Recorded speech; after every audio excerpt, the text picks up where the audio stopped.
But before we take a break, hi, I'm Francis Olacnier from Noticia Wenochi.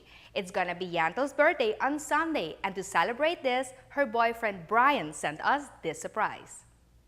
It might seem crazy what I'm about to say.